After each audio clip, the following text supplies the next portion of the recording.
Brooksville, une petite ville du centre de la Floride comptant un peu plus de 8000 habitants, est un endroit où il ne se passe généralement presque rien d'extraordinaire. Des maisons simples et des rues calmes définissent son existence paisible. Cependant, à l'été 2023, quelque chose a commencé à changer discrètement dans la vie de Dorothy May Henderson, une dame de 74 ans.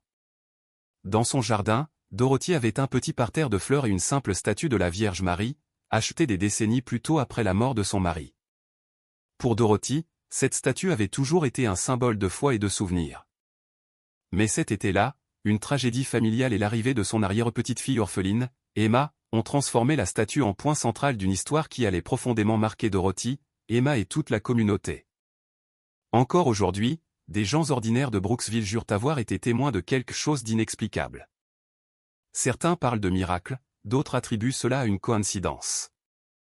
Ce qui est certain, c'est que le jardin de Dorothy est devenu, en quelques semaines, un lieu de pèlerinage, d'espoir et de controverse. Nous allons maintenant parcourir cette histoire complète depuis son début, en commençant par l'arrivée d'Emma chez sa grand-mère, jusqu'aux événements qui ont divisé la ville entre foi et doute. Avant de continuer, je vous demande sincèrement, êtes-vous prêts, à accepter l'appel de Marie dans votre vie?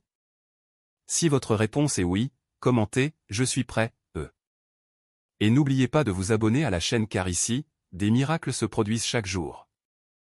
La vie de Dorothy est restée tranquille jusqu'aux premières heures du 12 juin 2023. Ce jour-là, la nouvelle frappa comme un éclair. Sa fille Jennifer et son mari Michael avaient péri dans un accident de voiture sur l'Interstate 75 près de Gainesville. Soudain, un enfant de 2 ans et 4 mois se retrouvait orphelin. Cet enfant était Emma Rose Thompson, l'arrière-petite-fille de Dorothy. Sans autres parents vivants, les services sociaux frappèrent à la porte de Madame Henderson. Malgré son âge avancé, elle était la seule vers qui la petite fille pouvait se tourner. Imaginez le choc de cette femme de 74 ans, devant gérer du jour au lendemain le deuil de sa fille, la douleur d'une arrière-petite-fille traumatisée, et la responsabilité de redémarrer toute une routine. Emma arriva chez sa grand-mère les jours suivants, silencieuse et repliée sur elle-même, pratiquement sans parler. Le pédiatre qui l'examina, le docteur Patricia Williams, décrivit, Emma présentait les signes classiques d'un traumatisme psychologique sévère. Elle ne parlait pas, ne souriait pas, ne regardait pas dans les yeux. Elle était prisonnière de sa propre douleur. Dorothy essaya de réconforter sa petite fille avec des jouets, de vieilles chansons et des histoires, mais rien ne semblait briser ce mur de silence. La nuit, Dorothy la couchait puis pleurait seule dans sa chambre, se remémorant le mari déjà décédé et la petite fille qu'elle venait de perdre. Le poids semblait insupportable. Tout changea le matin du 18 juin 2023, exactement 3 jours après l'arrivée d'Emma.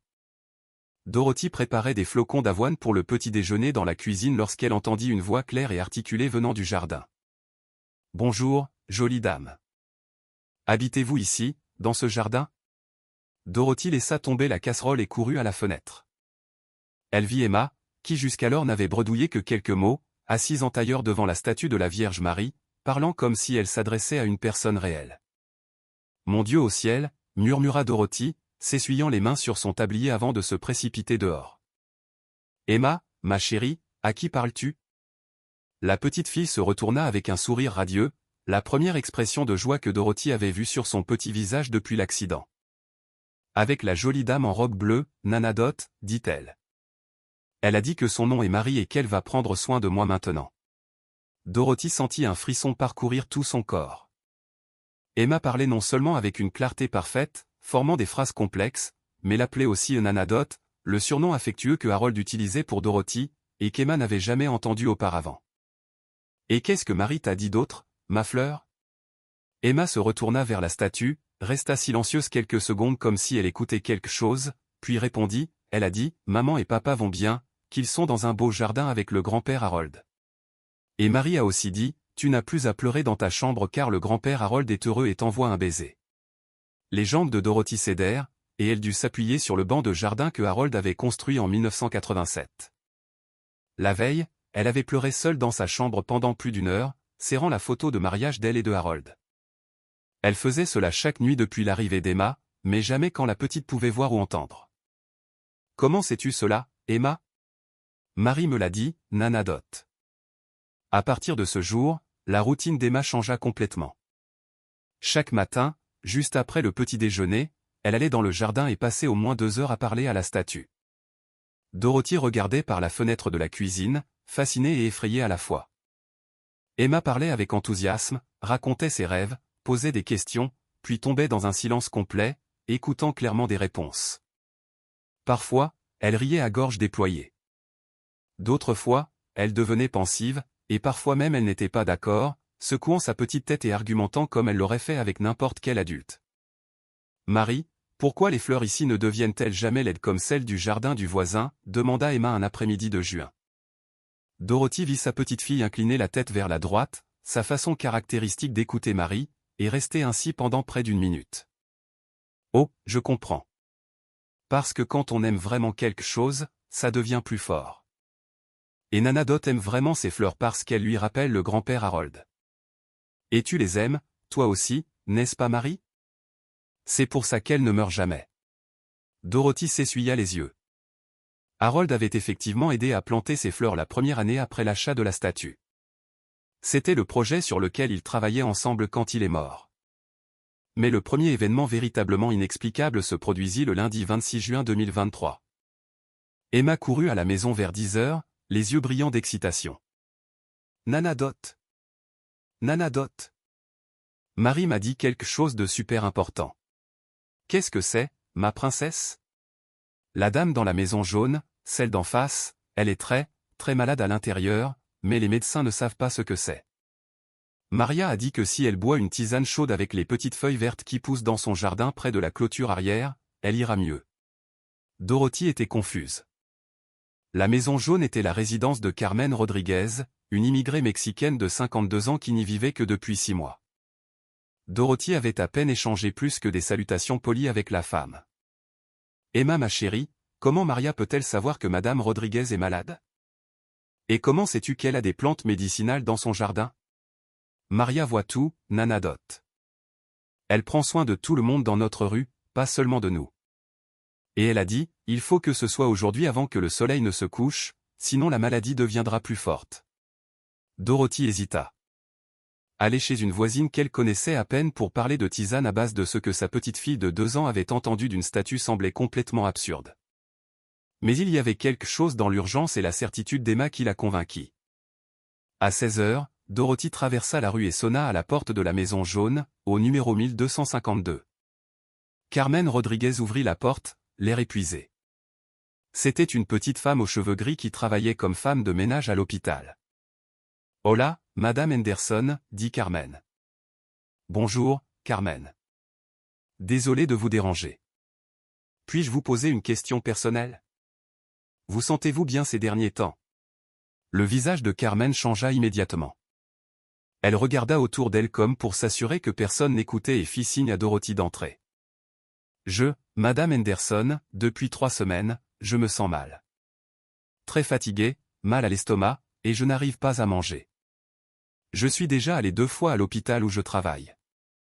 Ils m'ont fait des prises de sang, des radiographies, mais ils ne trouvent rien. » Dorothy prit une profonde inspiration. « Carmen, je sais que cela va sembler étrange.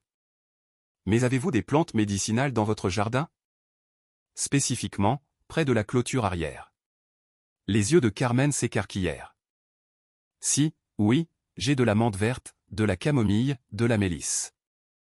Ma grand-mère m'a appris à les planter. »« Mais pourquoi demandez-vous? » ?»« Ma petite fille, elle a une intuition très forte pour ces choses.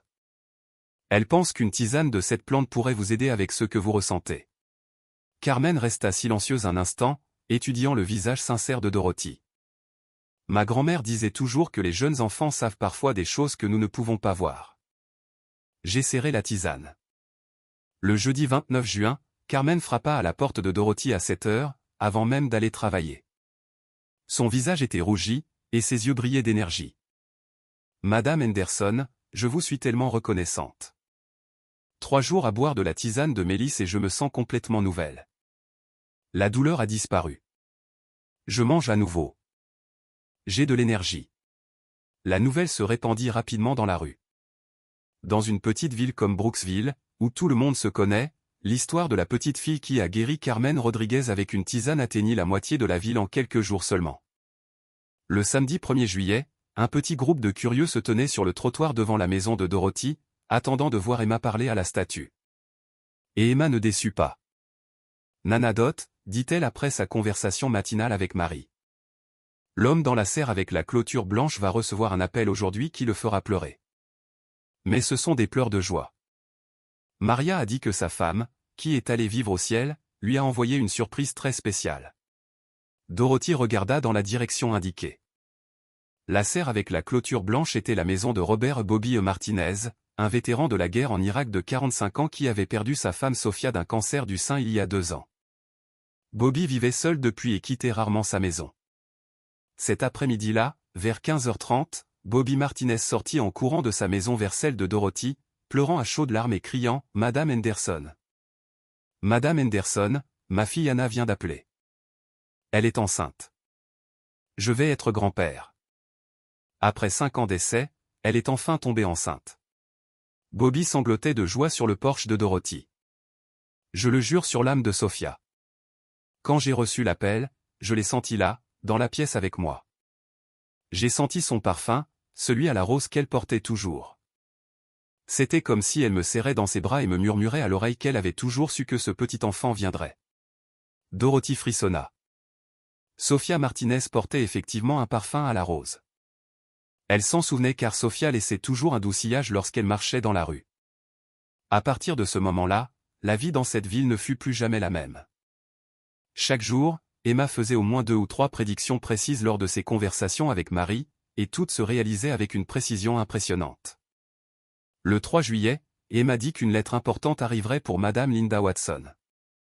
Le lendemain, Linda reçut l'approbation de sa retraite qu'elle attendait depuis 8 mois. Le 5 juillet, Emma avertit que le chat de la famille Johnson était malade et avait besoin d'aller chez le vétérinaire avant demain matin.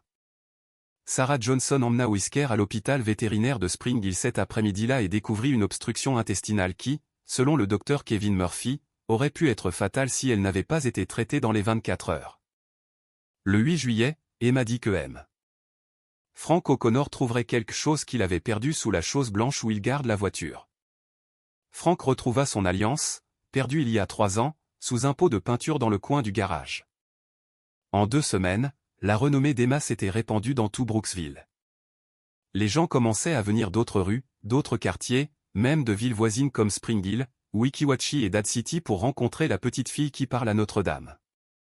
Dorothy essayait de maintenir une certaine normalité, mais réalisa bientôt que cela échappait à son contrôle. Dorothy se réveilla le 15 juillet au bruit des voitures dans la rue. Il était 6 heures du matin, et il y avait déjà des gens qui se garaient devant la maison. « Sainte Vierge », murmura-t-elle en enfilant sa robe de chambre. Par la fenêtre, elle compta 12 voitures et une vingtaine de personnes sur le trottoir. Certains avaient apporté des chaises de jardin. Emma descendit les escaliers, traînant sa poupée. « Nana Dot, il y a des gens dehors. »« Je sais, ma chérie. » Ils partirent bientôt, mais ils ne partirent pas. Quand Emma sortit dans le jardin après le petit déjeuner, les gens se rassemblèrent à la clôture comme s'il s'agissait d'un spectacle. Emma s'assit devant la statue comme d'habitude. « Bonjour, Marie. Pourquoi tant de gens regardent-ils » Dorothy vit Emma incliner la tête pour écouter.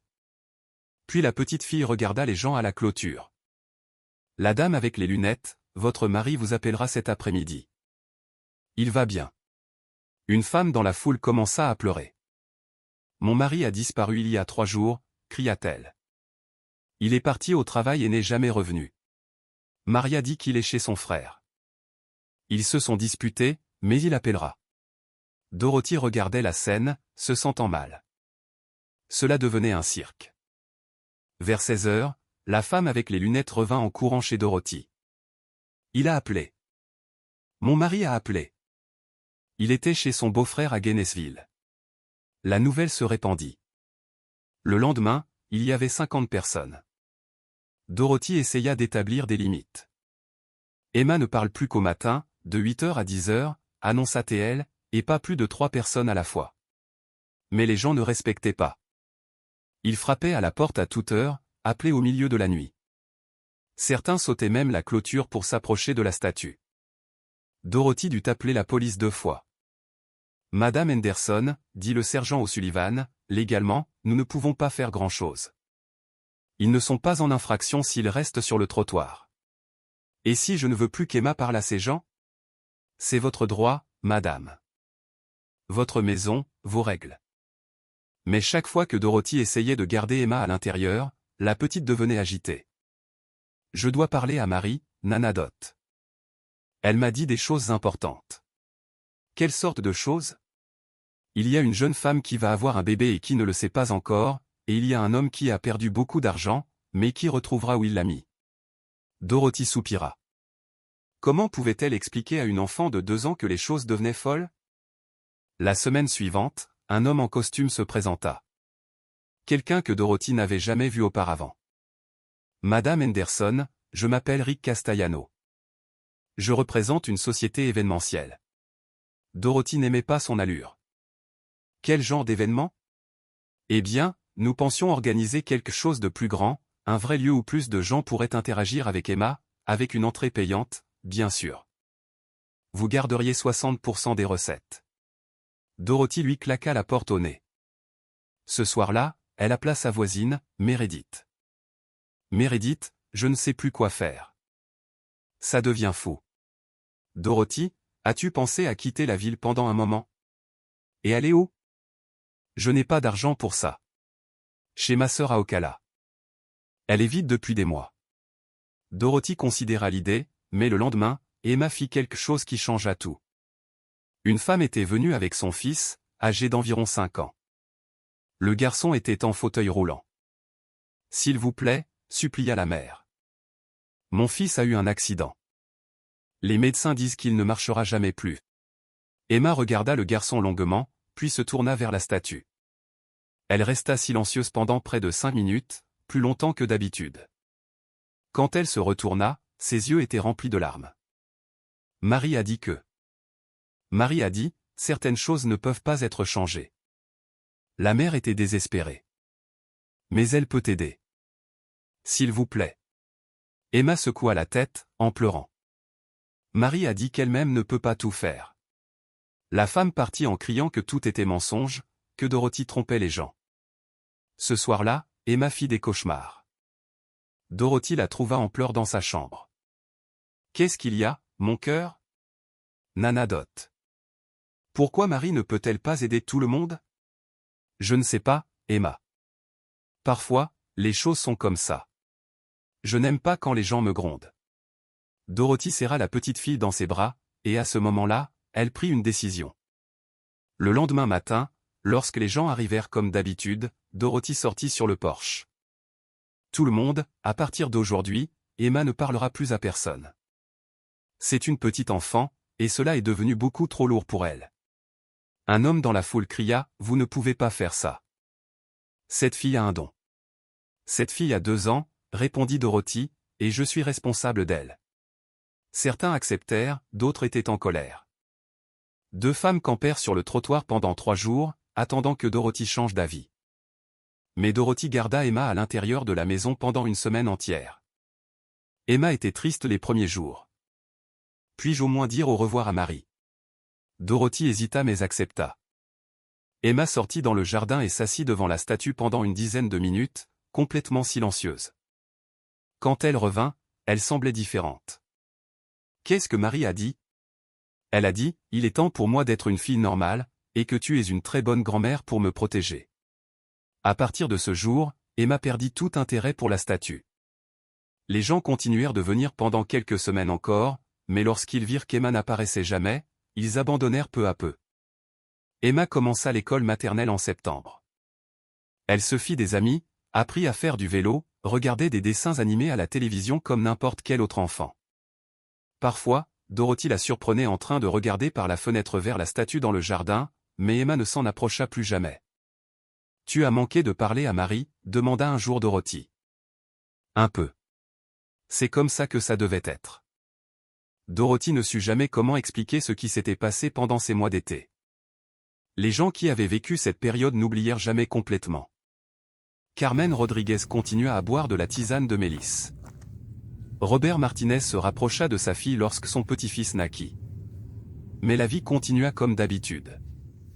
La statue est toujours dans le jardin. Parfois, quelqu'un s'arrête devant la maison, curieux. Ce que Dorothy ne dit jamais à personne, c'est qu'elle continue à entretenir le parterre de fleurs autour de la statue. Et parfois, lorsqu'elle est seule dans le jardin, elle regarde la statue et pense « Merci de m'avoir aidé avec Emma quand je ne savais pas quoi faire ». Elle n'est jamais sûre si elle parle à la Vierge Marie, à sa propre conscience, ou simplement au passage du temps qui guérit toute chose, mais elle sait que quelque chose a aidé une petite fille traumatisée à redevenir heureuse. Et au final, c'est tout ce qui compte. Si cette histoire a touché votre cœur, partagez-la avec quelqu'un qui a besoin d'un signe d'espoir. Et si vous avez votre propre expérience de foi à raconter, laissez-la dans les commentaires. Abonnez-vous pour ne pas manquer les prochaines histoires où la foi, le mystère et le cœur humain se rencontrent dans des moments inoubliables. Parce que parfois, tout ce dont nous avons besoin, c'est d'un filet de pêche pour découvrir les trésors que Dieu a placés dans les eaux les plus profondes de notre existence.